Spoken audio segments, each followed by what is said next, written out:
अल्हम्दुलिल्लाहि रब्बिल आलमीन वस्सलातु वस्सलामु अला सय्यिदिल अंबियाइ वल मुरसलीन मुहम्मदिन व अला आलिहि व अस्हाबिहि अजमाइन।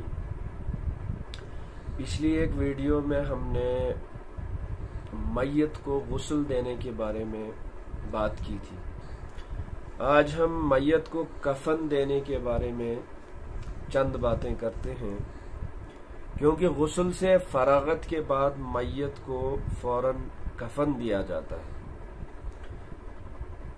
तो जहां तक मैयत के कफन का सवाल है, अगर हम मर्द की बात करें तो मर्द को 3 कपड़ों के अंदर कफन दिया जाता है, और अगर औरत की बात की जाए तो औरत को 5 कपड़ों के अंदर कफन दिया जाता है। मर्द के 3 जो कपड़े हैं क्या क्या हैं और कौन कौन से हैं, उनमें से सबसे पहला कपड़ा जो आपने देखा होगा, अक्सर जिस पर नजर पड़ती है देखने वालों को, वो लिफाफा होता है। सबसे बाहर वाली बड़ी कफन की जो चादर है, जिस चादर के जरिए से सर से लेकर पैरों तक मैयत को ढांपा जाता है और ऊपर नीचे उसको बांधा भी जाता है, उसको लिफाफा कहते हैं। दूसरे नंबर पर मर्द के कफन के अंदर इजार है, जो नाफ से नीचे होता है टखनों तक।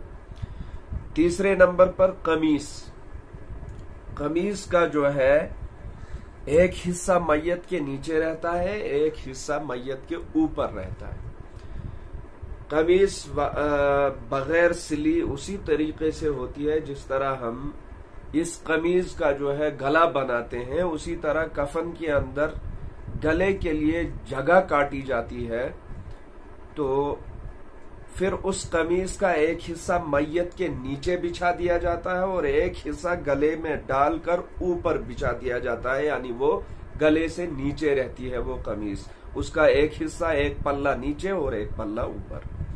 जब हम गुस्ल से फारिग हो गए तो गुस्ल से फारिग होने के बाद जहां पर हमने मैयत को कफन देना है, चाहे वो चारपाई हो साइड में या कोई और तख्त हो, तो हम सबसे पहले उस तख्त या चारपाई पर लिफाफे को बिछाएंगे। लिफाफे पर बिछाने के बाद इजार को बिछाएंगे। इजार पर बिछाने के बाद कमीज को बिछाएंगे, और कमीज का जो निचला हिस्सा है उस निचले हिस्से को पूरा नीचे बिछाकर ऊपर वाले हिस्से को समेट कर सरहने पे रखना है। उसके बाद उसके ऊपर मैयत को रख देंगे। मैयत को रखने के बाद कमीज का जो हिस्सा हमने लपेट कर सरहने की तरफ रखा था, उसको उठाकर गले में उतारने के बाद कमीज का ऊपर वाला जो हिस्सा है उसको पैरों तक फैला देंगे। पैरों तक फैलाने के बाद, चूंकि मैं बात कर रहा हूं मर्द के कफन की, उसके बाद जो है इजार जो हमने रखा हुआ था, उस इजार का बायां जो पल्ला है, बाईं जो साइड है, उसको लपेटेंगे। बाईं साइड को लपेटने के बाद उसके ऊपर दाईं साइड को लपेटेंगे, तो इस तरह इजार भी पूरा हो गया, यानी इजार को भी लपेटा गया। उसके बाद रहा हमारे पास तीसरी चीज, लिफाफा, जिसके अंदर सारी मैयत को ढांपा जाता है और सारी मैयत के ऊपर उस लिफाफे को ओढ़ा जाता है, उस लिफाफे के अंदर बंद कर दिया जाता है। उस लिफाफे को भी बेआईनी ही सबसे पहले बाईं साइड का जो पल्ला है, बाईं साइड का जो हिस्सा है, उसको मैयत के ऊपर रखना है। फिर दाईं साइड का हिस्सा बाईं साइड के ऊपर रखना है। तो इस तरह हो गए ये 3 कपड़े मर्द के कफन के अंदर।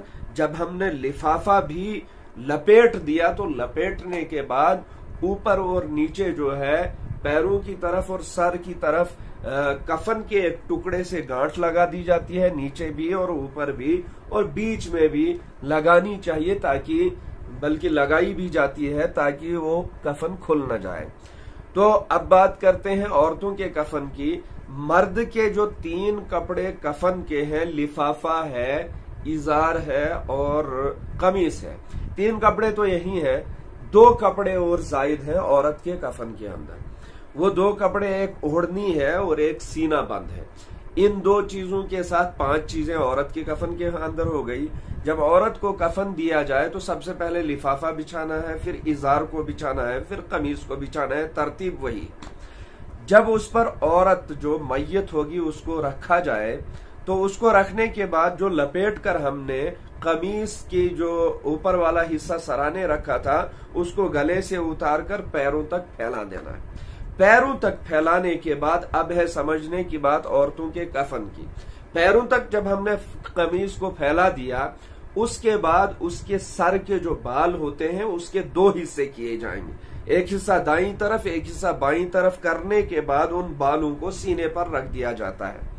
जितने लंबे होंगे उतना जो है सीने के ऊपर या उससे नीचे भी आ जाए तो सीने पर रख कर जो है उन बालों पर ओढ़नी डाली जाती है। उन बालों को उस ओढ़नी के जरिए से छुपाया जाता है जो औरत के कफन के अंदर एक चीज जायद है। उस ओढ़नी के बाद हम जो है, चूंकि कमीज को भी फैलाया है, हम जो है औरत का जो इजार है उसको उसी तरह लपेटेंगे जिस तरह मर्द के इजार को लपेटा गया था। पहले बाईं तरफ फिर दाईं तरफ, गोड़ खवड़ी साइड पत दक्षिणी साइड, खवड़ी साइड गो तल और दक्षिणी साइड गो पेट। उसके बाद जो है सीना बंद, जो औरत के उसके अंदर एक कपड़ा, औरत के कफन के अंदर एक कपड़ा जायद है मर्दों के अलावा, वो सीना बंद है। उसके बाद सीना बंद को बांधा जाएगा और आखिर में कफन का जो लिफाफा जिसको हम कहते हैं, जो आखिर जो सबसे बड़ी चादर होती है कफन में, तो आखिर में के अंदर आके उस कफन की चादर को लपेटा जाएगा। और लपेटने के बाद जो है उसी तरह जिस तरह मर्द के पैरों साइड और सर की साइड में कफन के टुकड़े से बांध दिया गया था उसी तरह उसको भी बांध दिया जाएगा और बीच में भी बांध दिया जाएगा ताकि कफन न खुल जाए। तो ये थी कफन की बात कि मैयत को, चाहे वो औरत हो चाहे वो मर्द हो, उसको कैसे कफन दिया जाए। अल्लाह तबारक व तआला समझने की भी तौफीक अता फरमाए, अमल करने की भी तौफीक अता फरमाए। वमा अलैना इल्लल